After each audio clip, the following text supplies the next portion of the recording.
hear a science student inquiring about English courses at a university language centre. You now have 30 seconds to read questions 1 to 7.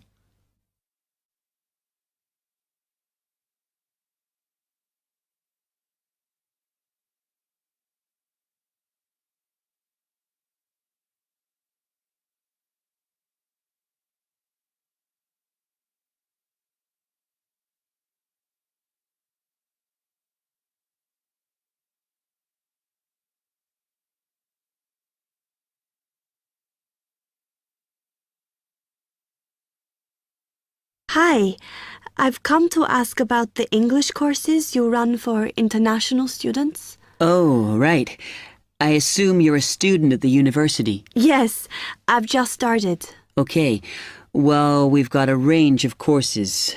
It depends what you think you need and how much. We can't run everything at the same time, though. So, for example, in this first term, we are just doing a writing course. I see. That sounds quite useful. What else is there? Some of the courses only run for single terms, and we tend to focus on what students have difficulty with.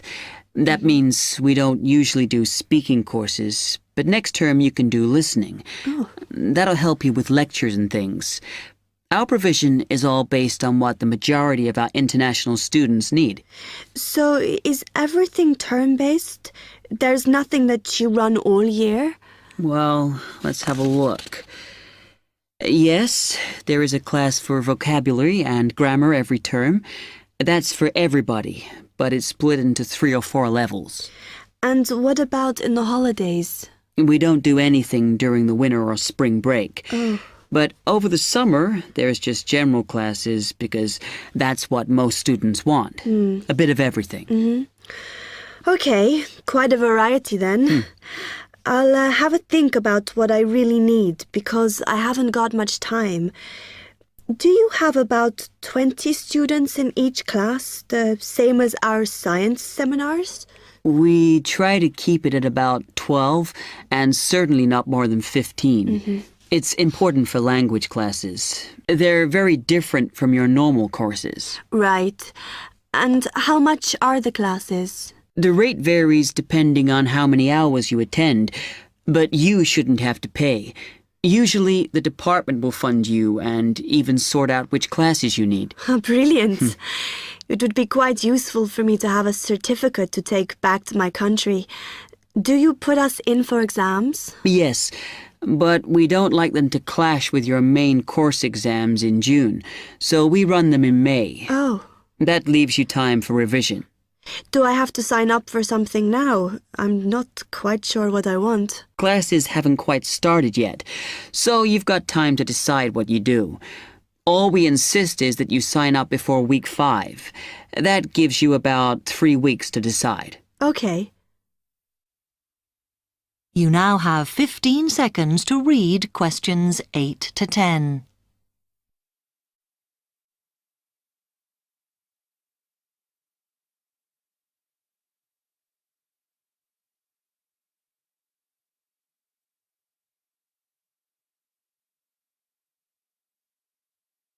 Then, when you've made up your mind, you need to come back here to the administration office to enroll.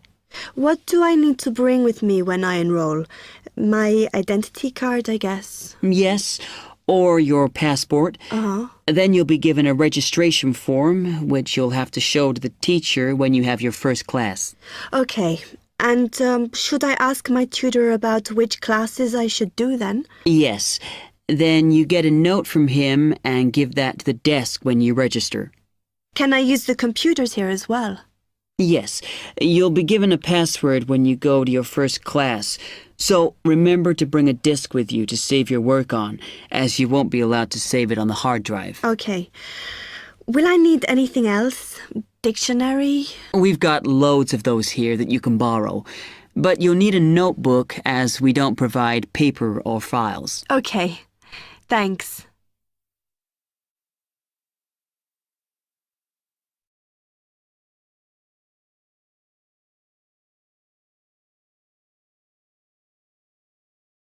That is the end of part 1. You now have half a minute to check your answers.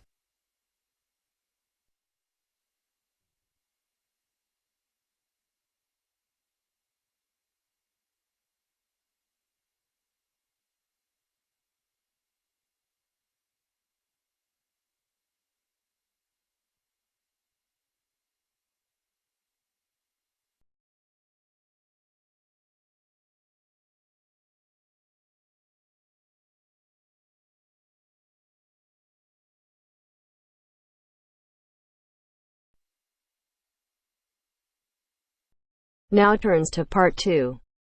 Part 2. You will hear a trainer giving a talk to people who want to learn outdoor survival skills.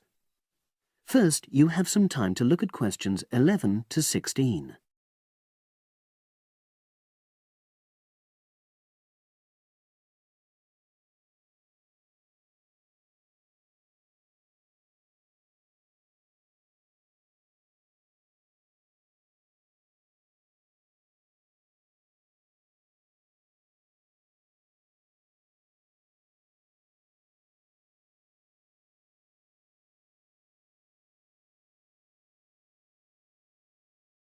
Now listen and answer questions 11 to 16.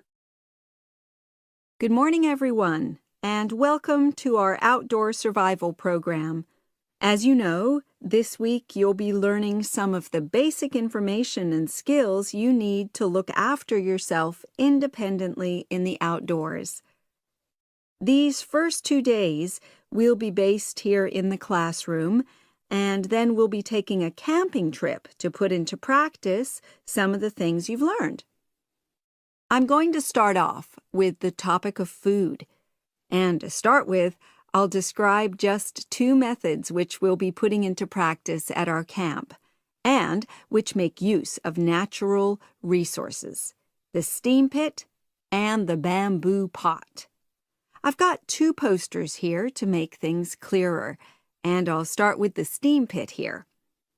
To make this, you'll need some dry sticks, some grass, some loose earth, and some stones. And for this week only, some matches.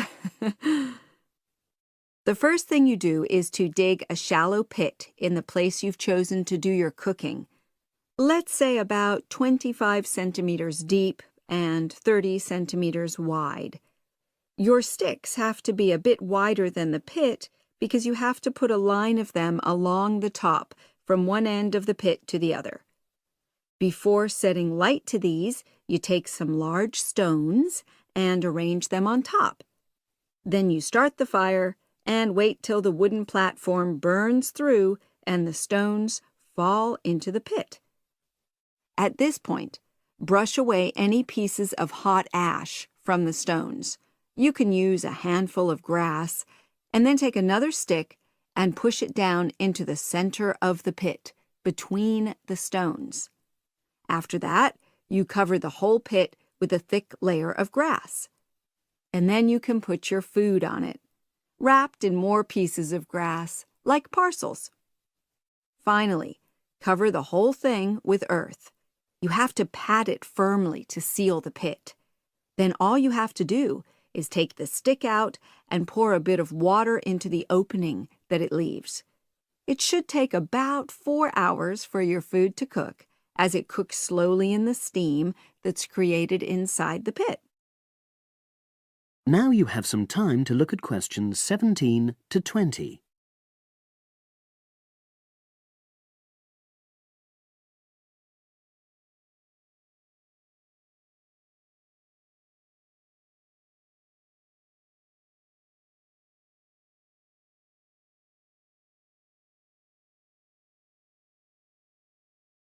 Now listen and answer questions 17 to 20. So, simple but effective. The other method you're going to practice this week is the bamboo oven. Now, the steam pit is ideal in certain conditions because the heat is below ground level. For example, if there's a strong wind and you're afraid a fire might spread. But when it's safe to have an open fire, you can use the bamboo oven method. You get a length of bamboo, which, as you probably know, is hollow and consists of a number of individual sections with a wall in between. You use a sharp stick to make a hole in each of the dividing walls apart from the end one. Then you lean the bamboo over a fire, with the top propped up by a forked stick and the bottom sitting on the ground. You pour enough water in the top to fill the bottom section, and then light a fire underneath that section to heat the water. Then you put your food inside the top section, and the steam coming up the bamboo through the holes you made cooks it. I'm going to move on now to food itself and talk about some of the wild plants you might cook. I'm going to begin with fungi. That's mushrooms and toadstools. I'm sure you'll be aware that some of these are edible and they're delicious, but some of them are highly poisonous. Now, whether they're poisonous or not, all fungi that you find in the wild should be cooked before eating, because that helps to destroy any compounds in them that might be mildly toxic. But be aware that any amount of cooking won't make poisonous varieties any safer to eat. Unless you can definitely identify a fungus, you should never eat it. It's not worth the risk. And you need to be really sure, because some fungi that are poisonous are very similar in appearance to certain edible varieties. They can easily be mistaken for each other. So, having said all that, fungi are delicious when they're freshly picked, and although they are only moderately nutritious, they do contain minerals which the body needs. I'll move on now to leafy plants, which are generally... That is the end of part 2. You now have half a minute to check your answers.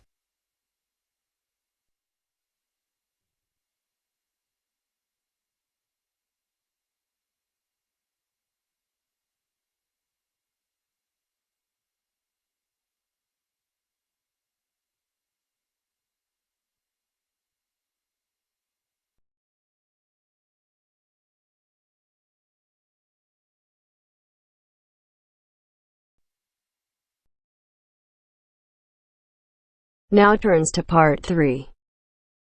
Part 3. To hear a reporter from the New York Times who is presenting a news report prepared by Dion Searcy and Robert Gebeloff on the topic Middle Class Shrinks, further as more fall out instead of climbing up. First, look at questions 21 to 23.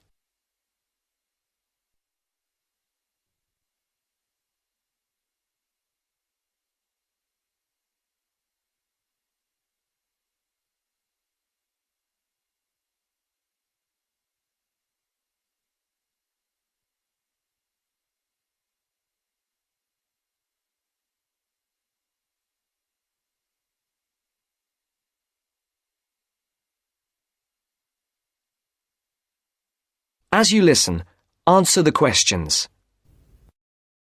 The middle class that President Obama identified in his State of the Union speech last week as the foundation of the American economy has been shrinking for almost half a century. In the late 1960s, more than half of the households in the United States were squarely in the middle, earning, in today's dollars, $35,000 to $100,000 a year. Few people noticed or cared as the size of that group began to fall, because the shift was primarily caused by more Americans climbing the economic ladder into upper income brackets. But since 2000, the middle class's share of households has continued to narrow, the main reason being that more people have fallen to the bottom. At the same time, fewer of those in this group fit the traditional image of a married couple with children at home, a gap increasingly filled by the elderly. This social upheaval helps explain why the president focused on reviving the middle class offering a raft of proposals squarely aimed at concerns like paying for college education, taking parental leave, affording childcare, and buying a home.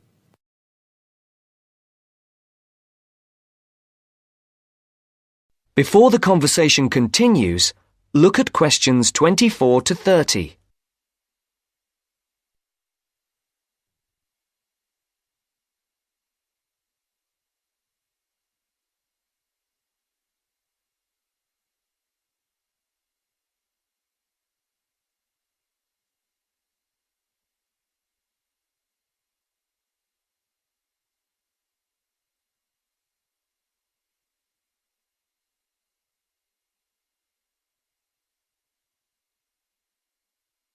Now listen to the second part of the discussion.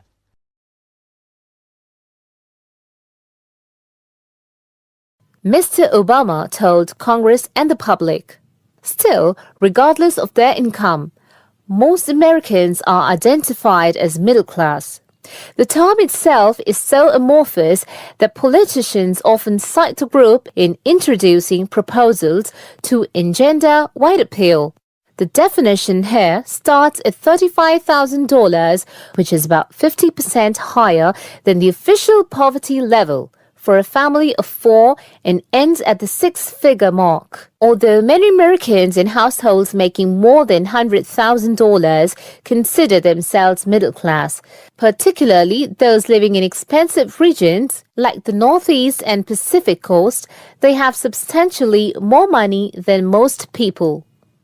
However, the lines are drawn. It is clear that millions are struggling to hang on to accoutrement that most experts consider essential to a middle-class life.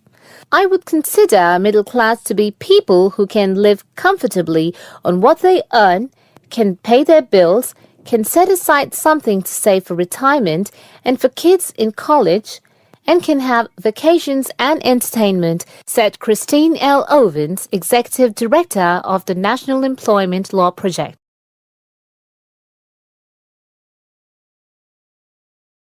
That is the end of part 3. You now have half a minute to check your answers.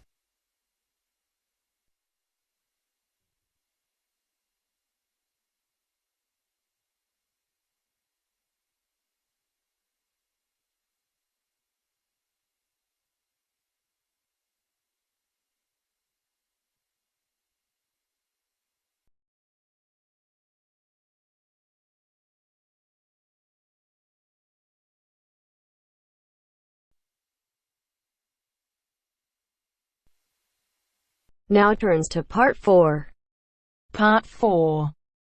This is Jane Frost with this morning's edition of Wake Up with Frost. First, you have some time to look at questions 31 to 40.